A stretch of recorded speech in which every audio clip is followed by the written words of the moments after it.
Outside Africa, global outrage is mounting after Israel struck Hamas leaders in Doha. U.S. President Donald Trump said he was not thrilled with the move, warning it could derail hostage talks and strain diplomacy.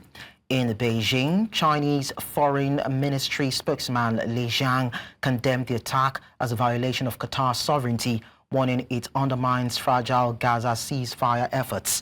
Israel has defended the strike as part of its campaign against Hamas leadership abroad. Qatar, a key mediator, has yet to issue an official response. We have joining us at this time Ejike Okpa, who is a global affairs analyst from Dallas, Texas, to share his opinion with us on this. Thank you so much, Ejike, for coming around. Thank you for having me. You're welcome. Now, Qatar has been a key mediator in Gaza ceasefire talks. Is there any justification for Israel's strike on a sovereign soil targeting Hamas leaders? Yeah, my simple answer to your question is no, because when you go into another country that has been playing a diplomatic role to bring peace, to two warring factions, and you kill the people there because you suspect or they were there, it's not fair. I don't know what triggered Israel to take this aggressive, it's an aggressive war. It's a disrespect for the airspace of Qatar, and it's a disrespect for the international rule that you can't violate somebody's airspace except you are in war with them. Qatar is not in war with Israel. If Qatar were hosting some Hamas people and there was about some discussion to lead to peace, why don't you wait for those people to leave Israel? Then you go after them. But while they're there, you should have at least accommodated them before you go in and attack them and kill them in a sovereign nation. It is not fair. So doesn't this put hostage negotiations and U.S.'s efforts to de-escalate the situation at risk?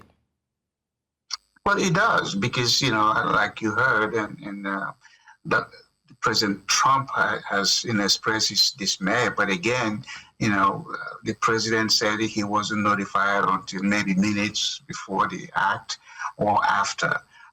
Israel doesn't owe the president any rights to seek permission, because the president, under normal circumstances, will not authorize, such an action, because that would just, be a bad egg on America's face.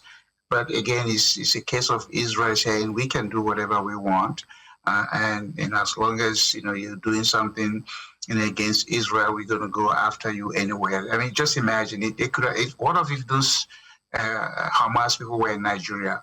They could have even come in there and attacked them and kill them. So let us be fair and let us begin to think about this stuff. If we have a nation, in the world that is feeling that they are above the rule and law because of their own understanding, and I support them fulfilling, the way they do, but at some time, at some point, you could have to respect other people's, national boundaries and wait for other opportunities in order to do what you want to do. Okay, so I mean, U.S., UN, and other world powers seem helpless over Israel's continuous attack on Palestinians in the guise of ending Hamas's control. Is that how the picture plays, the way you see it? I mean, what Israel is doing is not a mirage. It's real.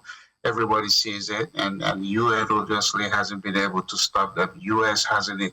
U.S. can express their own dismay, but again, the Israeli leadership, anchored on Netanyahu and his defense minister, they decide to do what they want to do.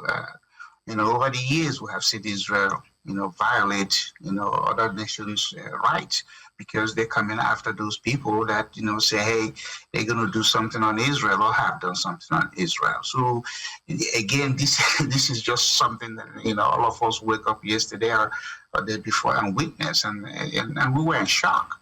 Okay, but, so hopefully... Yeah, so this is what a lot of people shy away from, because Israel has hinted on striking again as it chases to decimate Hamas's leadership. So beyond widespread criticisms, isn't it time to deploy some sort of sanctions to curb Israel's perceived excesses? Now, again, your guess is as good as mine because all those things have been done. The biggest influence on Israel is United States of America, and the president is, he came back on the second term, has engaged Netanyahu, has engaged Qatar. I mean, the annoying part of this thing is Qatar is a neutral country. Again, that neutrality, may be that, hey, you shouldn't even have these people resident in your country. You should even have these people meeting in your country. But the fact is, it calls to question, what is Qatar's airspace like? Because for the fighter or the bomber that flew into that country to do this, obviously they don't have a very strong defense system to have seen this thing flying and do what they do and turn around and leave. So maybe they should spend some money in guarding their own airspace, because airspace belongs to every country. You can't just penetrate or get into it and violate them. Well, I'm actually waiting for what the U.S. would say or do at this point. Some people have actually said it should cut ties with Israel and lay bare to face its consequences. But then we don't know if that will happen. It's going to be hard to do. It's going to be hard to do. I mean, let's draw the curtain on that. Thank you so much, Ejike Okpa, for sharing your perspective with us. Thank you for having me.